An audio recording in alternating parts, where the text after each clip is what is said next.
Good morning. Joining us this morning, we have our Attorney General Ashley Moody. We have Sheriff Grady Judd from Polk County, Wayne Ivey, Sheriff of Brevard County, and then we have Judge Andrew Bain from the 9th Judicial Circuit.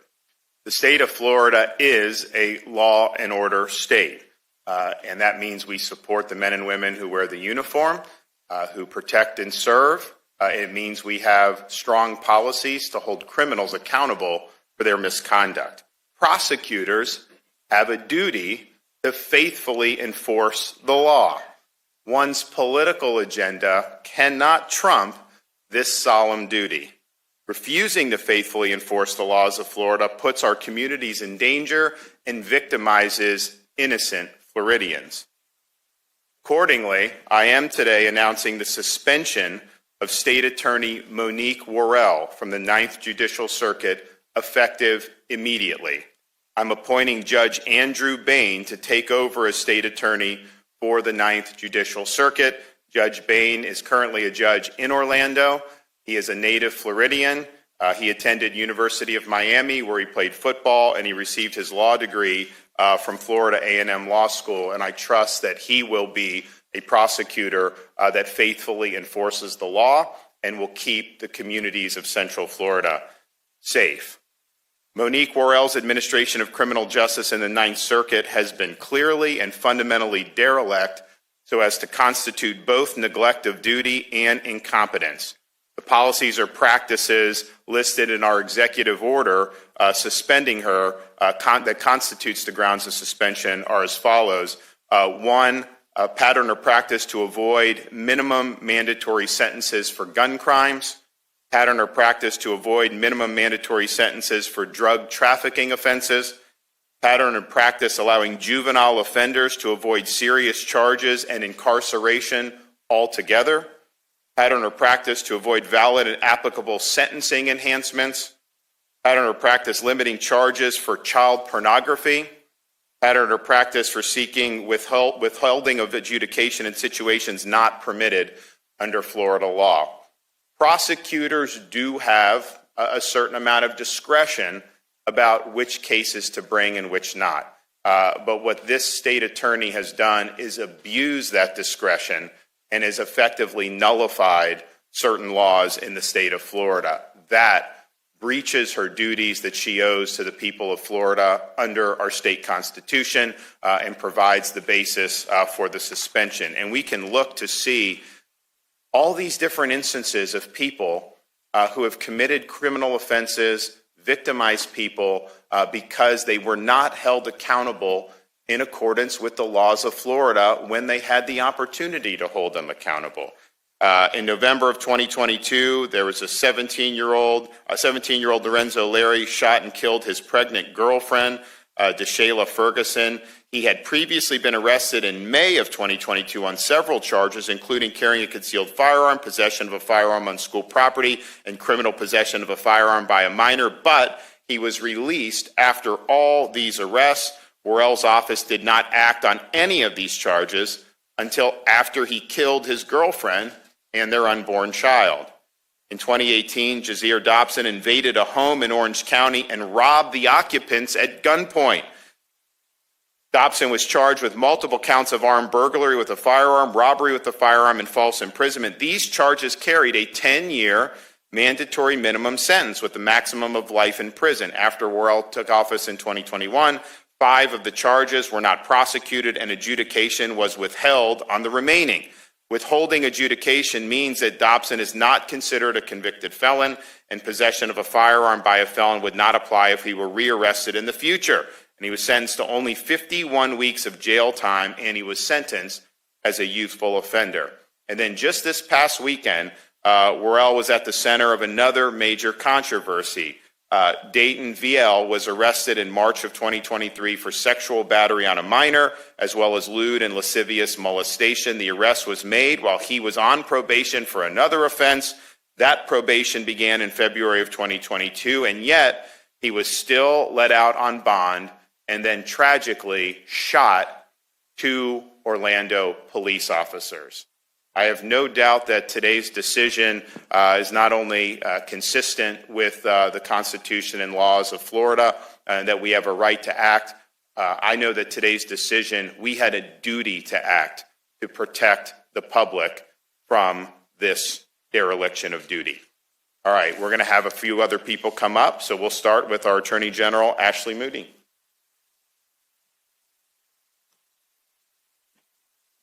Today is a serious, solemn day. Anytime this occurs in the state of Florida, it's not what we would have wanted for the people of the state of Florida. But nonetheless, it is absolutely imperative for the protection of our citizens. And we're fortunate to have a governor committed to both the rule of law and to holding elected officials accountable for doing the jobs that they swore to do. And in this instance, Ms. Worrell failed to do the job for which she was elected. The job for which she was elected to do is a simple one.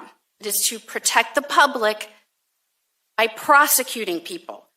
She will say, first and foremost, she has another agenda before she's a prosecutor. The job she was elected to do is not to be a legislator or not to be a judge. She is a prosecutor who swore to prosecute those that violate the law. When a prosecutor fails to follow the law and do her job, those failures naturally have allowed countless citizens of the Ninth Circuit to be unnecessarily victimized. If she were allowed to continue in this office, her failure would continue to cause needless pain, suffering, and death.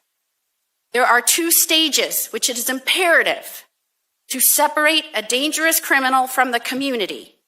That is, once a dangerous criminal is arrested, before they go to trial, what we call pretrial detention, and after they are convicted and sentenced. She fails in her practices in both of these, and that is why you are seeing people that are dangerous continuously victimize people in the Ninth Circuit, and I would submit to you in counties and other circuits. And I know that you'll hear from some that are interested in that today. I sat horrified as I watched the press conference on Monday regarding the two officers that were needlessly shot in the Ninth Circuit. Now, this has happened repeatedly where you have a prosecutor that comes out after something has happened and feels the need to start explaining herself. It is not normal for a prosecutor to come out repeatedly after we have seen tragedy strike and insinuate it's not my fault. I submit to you this was in a way to distract from where fault should have laid. Now, you just heard about the fact that on Monday, she came out and insinuated that law enforcement was spreading misinformation, that she failed to act. Under the rules of criminal procedure and under the statutes of Florida, in order for a dangerous criminal to be detained pre-trial, the state attorney has to file a motion for pretrial detention. That was never done. Not only was it never filed, at the hearing, the prosecutor never asked for this gentleman, this criminal that raped a child and was dead to rights on that, stay in jail. The rule and the statute required for the judge to detain that person that motion be filed, and it was never filed.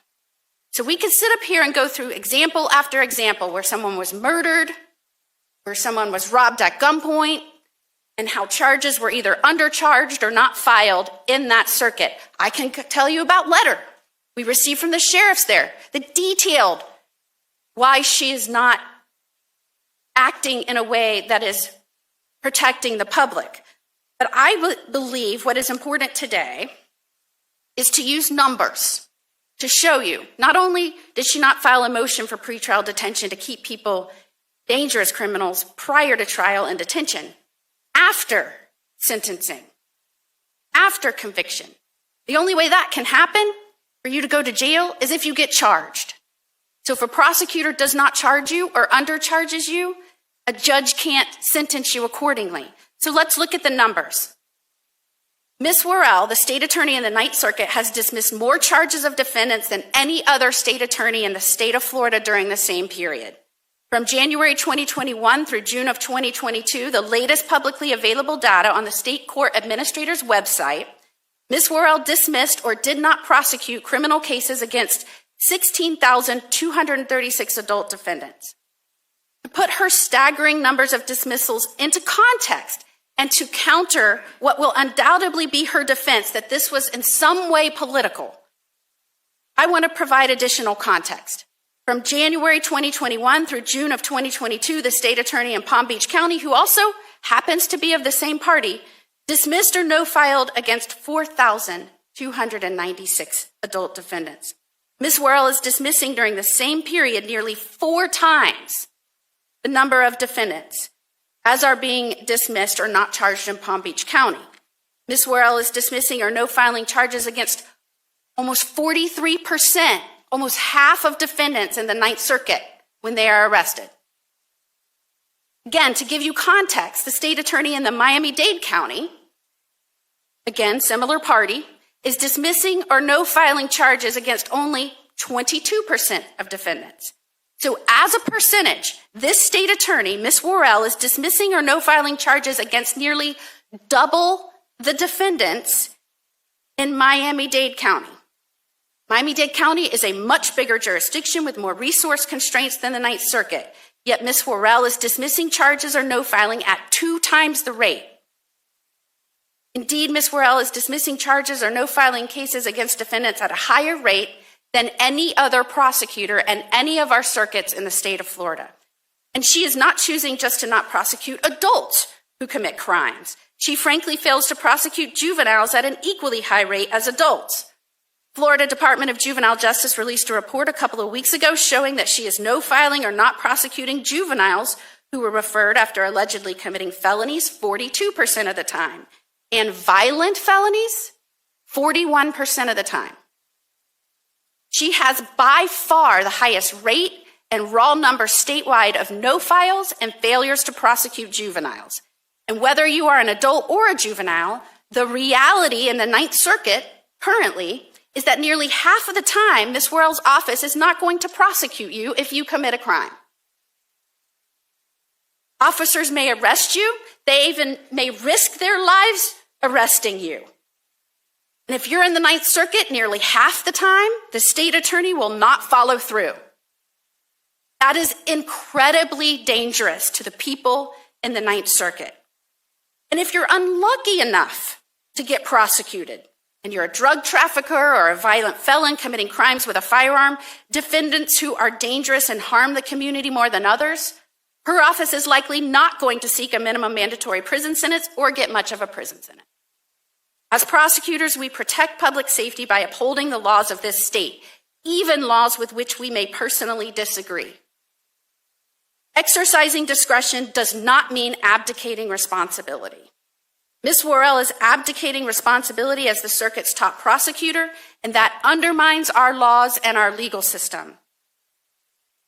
Meaningful and effective improvement in our criminal justice system cannot result in defendants that suffer no consequences and are allowed to continuously victimize others. Justice is not served and the public safety is not advanced by failing to seek to hold dangerous criminals in custody before they face trial, and it is not advanced by failing to prosecute nearly half of the defendants committing crimes in your circuit. Ms. Worrell has made justice in the Ninth Circuit almost an arbitrary coin flip. She has failed to do her job, and the citizens of the Ninth Circuit have and will continue to be victimized by defendants she failed to prosecute. Again, I commend Governor DeSantis for taking this brave step and ensuring that the citizens of the Ninth Circuit have a prosecutor that puts their public safety as their very first agenda.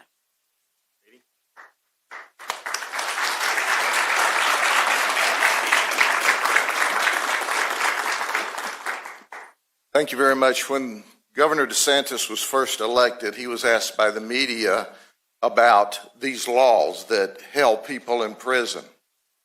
Now, he was a brand new governor, and certainly he had the opportunity there in front of the media to say, well, I'll look into it. I'll check it out. But he looked the cameras in the eye and says, I believe in truth in sentencing. You see, this governor has always put the victims, has always put the law-abiding citizens ahead of the criminals.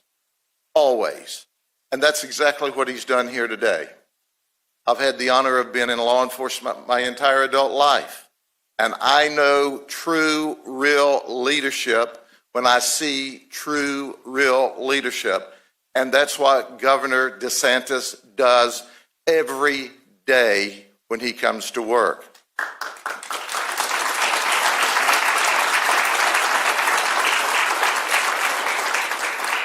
But let me talk about the suspended now, State Attorney Worrell.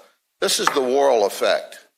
This is the bottom line. Yeah, Governor, been disappointed if I didn't have some of these. You know what I'm saying? Lax prosecution plus you don't support law enforcement equals people aren't safe. That's right.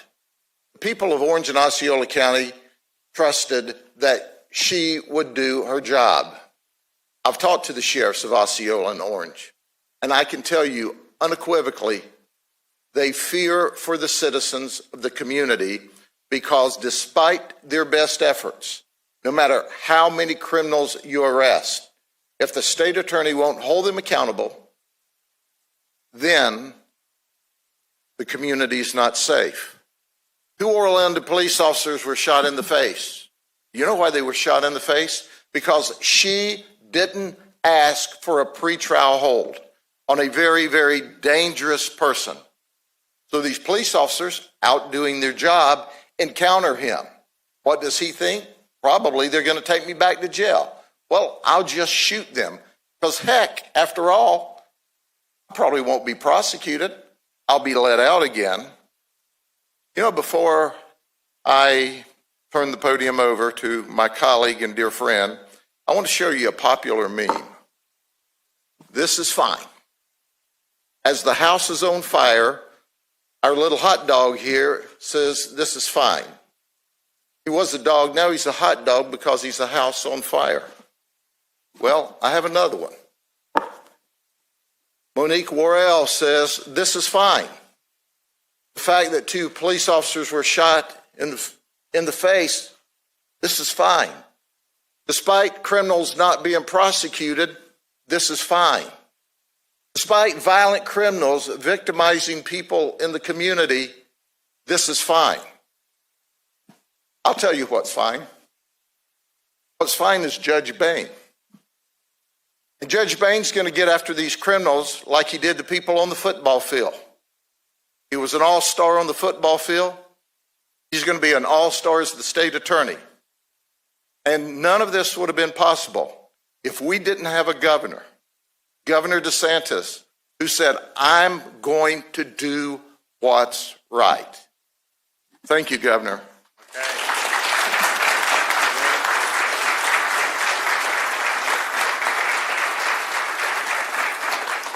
Good morning, everyone. And like Sheriff Judd, I've been in this business a long time, 43 years, about half as long as he has. I will tell you, I love you, Sheriff. I will tell you this. This is very simple. When it comes to law and order, Governor DeSantis is not playing. Governor DeSantis, like I and all the others standing up here, took an oath of office to protect our communities. He understands that government's one and only responsibility is to protect its citizens. And his actions today, without question, saved the lives of citizens in Central Florida. But they also saved the lives of citizens in other parts of this state. Because just like Sheriff Judd and the other surrounding counties, those criminals that were being let out, not charged, not prosecuted, coming into my county as well.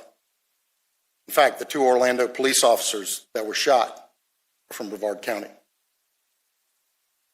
I will tell you that no matter how good a job Commissioner Glass does, no matter how good a job Colonel Howes does, no matter how good a job Sheriff Judd or myself or the other chiefs and sheriffs in this state do to put bad people in jail, no matter how good a job we do to put bad people in jail, if the state attorney is not being the voice for the victims, our efforts are wasted.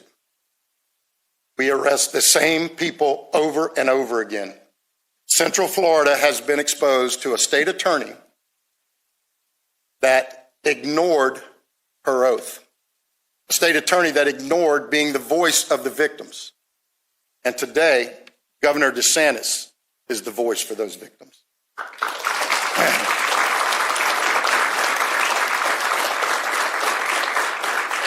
This is simple about law and order. It's not about anything else. It's not about politics. It's not about likes or dislikes. Actually, I'm going to say it is about likes or dislikes. Governor DeSantis likes elected leaders that do their job of putting bad people in jail. Folks, we don't want to become some of these other areas we see around the country. New York's, Los Angeles, Chicago, Detroit, Seattle. I can go on and on. We don't want to become those. And we need strong leaders that are going to say, enough is enough. No, we're not going to do the Hug a Thug program. No, we're not going to do soft on crime. What we are going to do is put bad people in jail. That's the oath we took. So, as I said, Governor DeSantis' actions today save lives. He remembers his oath. He remembers what it's like to be a prosecutor and to be the voice of victims, the only voice for some victims whose lives were stolen by criminals and then who were put back out on the street to harm others. Governor DeSantis understands that crime will rise to the level a community will tolerate. And he has zero tolerance for crime and even less for criminals. And I'm honored to stand here today and watch the action he's taking to save lives. Thank you.